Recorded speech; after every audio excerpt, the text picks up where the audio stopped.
Good evening, YouTube. You guys are now watching another segment of the TheCaliEffect. Today we're going to be the Thunder, Hunder, whatever family deck profile. If you guys would like to see 3 amazing games of this deck being played, it is honestly one of my favorite lower tier decks.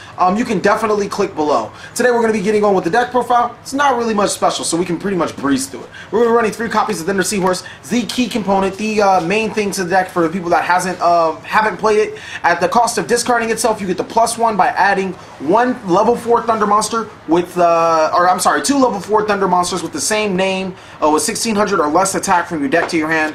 It makes just so many good combos, wacky combos, and most of all, it helps your setup. Keep in mind that it itself is a 1600 level 4 Thunder monster, so if all else fails, you can always add 2 of itself. Really good card right there. Next, we're going to be running 3 copies of Hunder. Obvious. This is a Hunder deck. Hunder is needed. You need the mama. She's going to summon Hunder and all the other cards. 3 copies of Hunder to summon Hunder and all the other cards.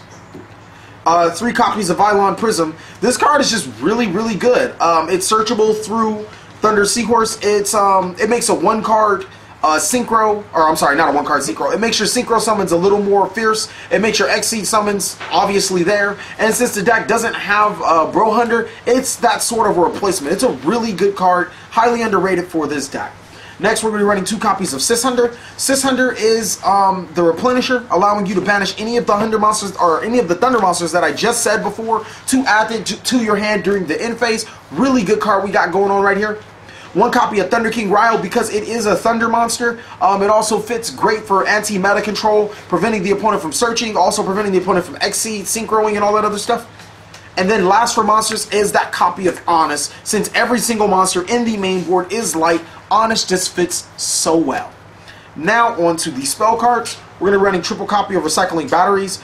This is the heart and soul of the deck when it comes to spells. Being able to add 2 Hunders back to, or I'm sorry, 2 Thunder monsters back to your hand, really allowing you to go into just a lot of wacky plays. When you do use your Hunder monsters, keep in mind that you can only use this effect once per turn. You just get an extra normal summon. So typically you summon, Xseed, maybe a Polydynamo, detach those 2 Xseed monsters effects, activate Recycling Battery, grab those 2 monsters, and continue on summoning. It's really good, provides the loop, gives us advantage, and gives us OTKs. Next is 3 copies of Mystical Space Typhoon. Back row is heavy, and you got to keep those Typhoons for it. 2 copies of Duality. This deck sometimes has dead hands. Sometimes you have Thunder Seahorse in your hand, which already prevents you from summoning. So go ahead and use Pot of Duality to further fetch those other cards. Also have to keep in mind that Thunder Seahorse only adds monsters of the same name. Duality will help you fetch that other named card. 1 copy of Book of Moon.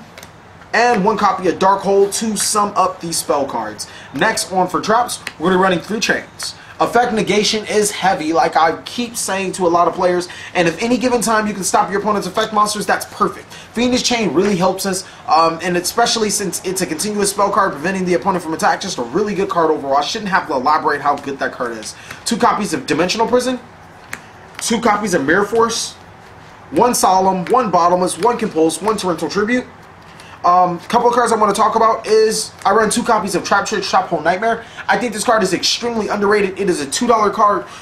When an opponent's special summon monster activates this effect, just about everything in this game is special summon nowadays, and almost every single card activates an effect on summon or has some effect when it's summoned.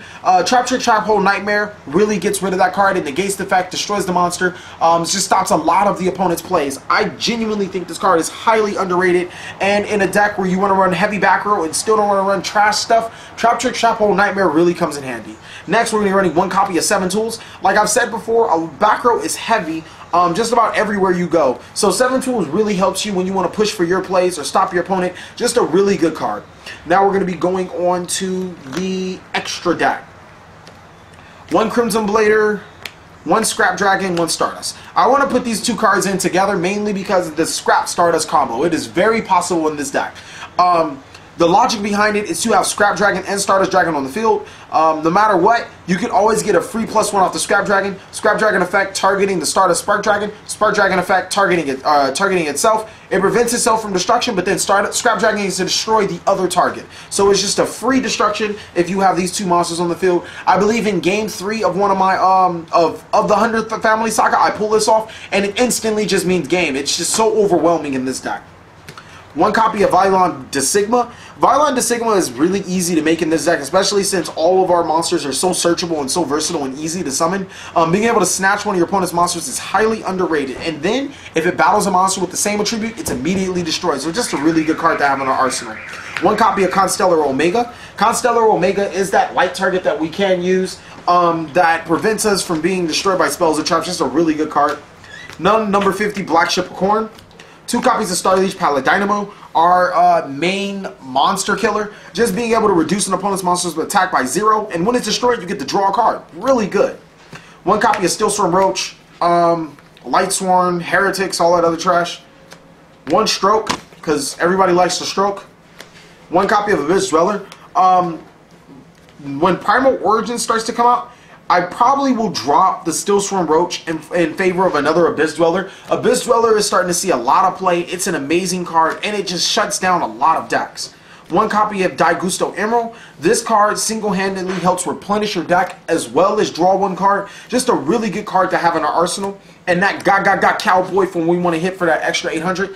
The 2 cards that I am missing, because this is a 13-card extra deck, is 1 copy of Excision Knight and 1 copy of Silent Honor Arc or whatever. These 2 Vaporeons will symbolize the Arc and the Excision Knight, and those are the 2 cards that I'm really on the hunt for, just looking. But obviously, if we're on Devpro or if we're on a local tournament, more than likely I can borrow 1 or whatever. But it's just a really good card. These 2 cards are staples in almost every extra deck.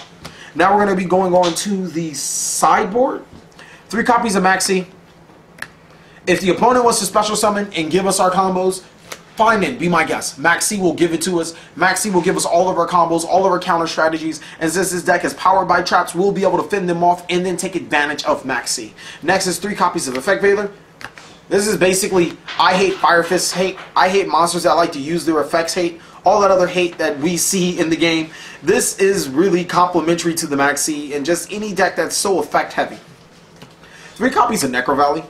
Now typically you wouldn't see Necro Valley in any other deck except for Gravekeepers, but there's a good statement that TJ made with Necro Valley. First of all, this deck is completely unaffected by Necro Valley. Secondly, we have no out to Bujins. Typically, the cards that we want to side against Bujins, it would hurt us instead, like Light Imprisoning Mirror and stuff like that. And then Debunk just isn't enough. Necro Valley completely shuts out their graveyard management. And if you can continuously go Paladynamo, then their Crane really doesn't help them either. So this is really, really good for shutting out Mermails, Bujins, Fire Fist with the Wolf Bark play. Just a lot of good decks that depend on the graveyard. Necro Valley just completely shuts them out. Just a really good card. And I really would probably take advantage of Necro Valley, since a lot of Mermail players are starting to drop the infantry from their deck and they're starting to run triple gunned. Well, this is going to be for running that type of deck now. 3 copies of Skill Prisoner. Card is extremely underrated. Stops Big Eye plays, stops Draco Sack plays, stops just Fire Fist plays. Really good card, and the best part about it is that you can use it twice. Once when it's set, and then once again when it's in the graveyard. Just a really good card. Last is 3 copies of Dust Tornado. Extra back row destruction. I do use the effect to set a trap card a lot because we run an abundance of back row. Dust Tornado is just one of those primary cards that we use. I decided to use it over Twister mainly because of that last part, and it does still do the exact same thing. Thank you guys for watching another segment of the Cali Effect. Please like, comment, subscribe, but most of all, enjoy.